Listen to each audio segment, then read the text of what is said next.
Hope College. Today is Senior Witness Day, and I am extremely excited to be able to share with you a little bit of my life. Throughout the semester, 6 seniors have had the opportunity to get up in front of everyone at chapel here and share about their life. Psalm 107 puts it, "Let the redeemed of the world tell their story." So I'm going to sit here today and I'm going to tell you just a little bit about my life, and I hope that you can take something with you as you go into the other rooms of your house, I guess. About 4 years ago, I came to Hope College and on a visit day, and I sat in the back of chapel all alone, and I felt alone. I stood in the back and people were singing with their hands up, and I had never really experienced that before, and I felt lost. And I was definitely not sure I belonged. After a few minutes, a guy got up on stage and shared about his life, how God had welcomed him in, and how he belonged to God, and how he belonged at Hope. And that's when I felt like Hope could be a place where I belong, and how I could see that I belong to God as well. And I want to tell you today how you belong as well. 2 Corinthians chapter 5, verse 16 and 17 say, "So from now on, therefore, we regard no one from a worldly point of view. Though we once regarded Christ in this way, we do so no longer. Behold, the old has passed. See, everything has been made new." Before I dive into my story, I just want to let you know that if you resonate with something that I say today, or are curious about more about my story, or just would like to talk about faith, feel free to reach out. I've got plenty of time on my hands these days and would love to chat. So let's start at the beginning for me. I grew up in Grand Rapids, about 35 minutes down the road from Hope. And man, I felt like I grew up with everything. I mean, we had a big family, a big house, country club membership where I got to play golf all the time. I mean, I was living the dream. But that dream shattered. In third grade or so, my parents started going through a divorce, and the financial pressures that came along with it started to mount on my family. I know divorce is never easy, as what's supposed to be a whole just crumbles into a bunch of tiny pieces, but it felt like every single one of those pieces accumulated on my back and just kept pushing me down. And it was difficult. I can remember late nights waiting for my dad to come home, and I would be the first one to sprint to the door to give him a hug because I loved him and I wanted to be there with him. After divorce, my brothers didn't really seek out a relationship with my dad, but I fought for it. I wanted that, and I loved him, and I wanted him to be a part of my life, which is why what happened next was so difficult for me to swallow. Quite simply, my dad left. He was gone. He was out of Grand Rapids, out of my life, out of my sister's lives, and that was it. It was really painful and weird for a long time. To distract myself kind of from that feeling of just insufficiency and abandonment, I poured myself into every single action I could, from sports and to piano and music, and you name it, I was going to do my best and be the best that I could be. I didn't want to feel that rejection that I had felt with my dad.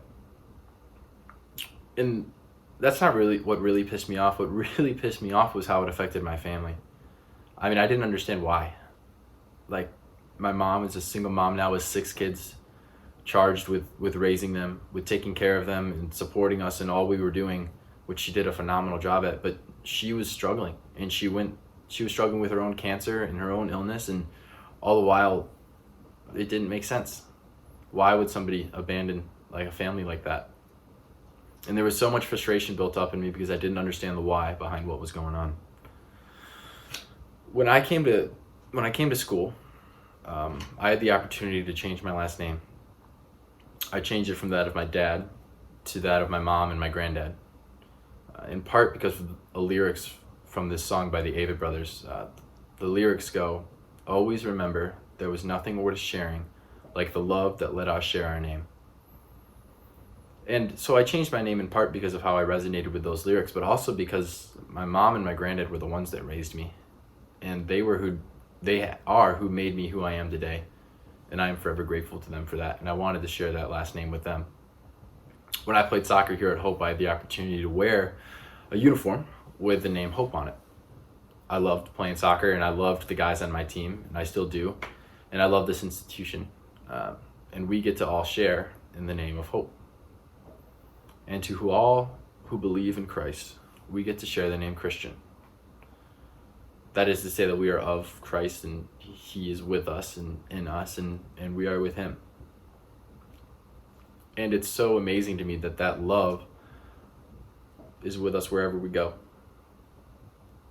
And do all who believe bear the name Christian. And we are made new in Christ. Anyway, I really did seek out perfection and excellence in everything that I was doing, and it consumed my life. And it distanced me from God. It pulled me away from him. And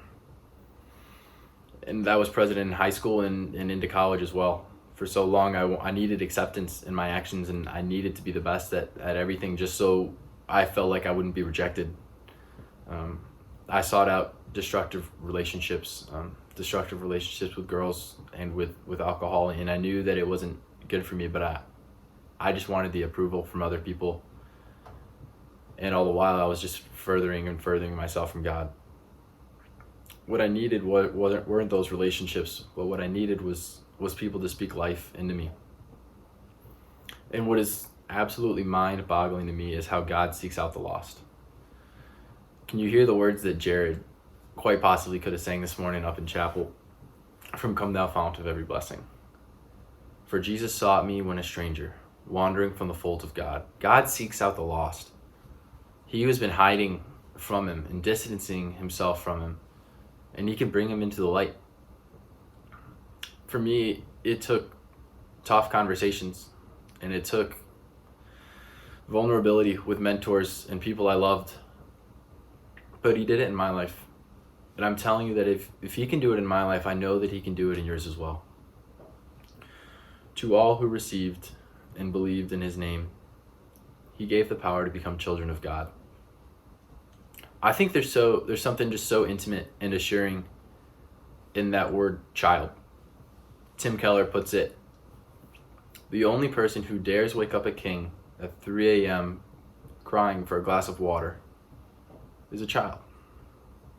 We have that kind of access to God. Don't be afraid to use that access. God is seeking us out. I can see myself in that scenario with my twin brother Jesse.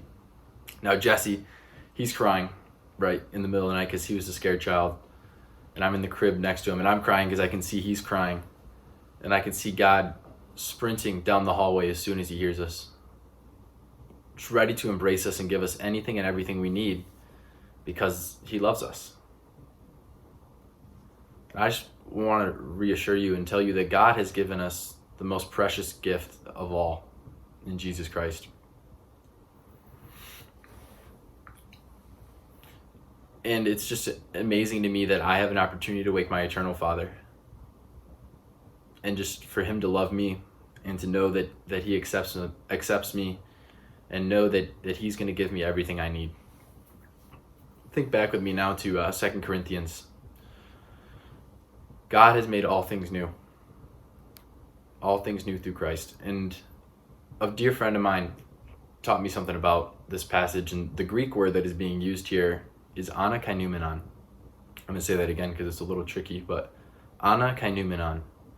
It means renewed or restored. But what this guy taught me was that a more accurate translation is becoming who you already are. And I just want you to hear this today. That you're no cosmic accident brought here today by the whims of chance. You're fearfully and wonderfully made by a God who is head over heels crazy in love with you, and he has created you to live forever. Don't lose sight of that.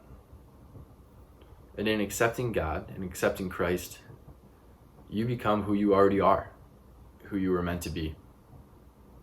And that's what's happened in my life. Hear this benediction and receive it as you go out today, that whoever you are and wherever you go in God's wide world, and whatever happens to you of good or of ill, always remember that Jesus is Lord.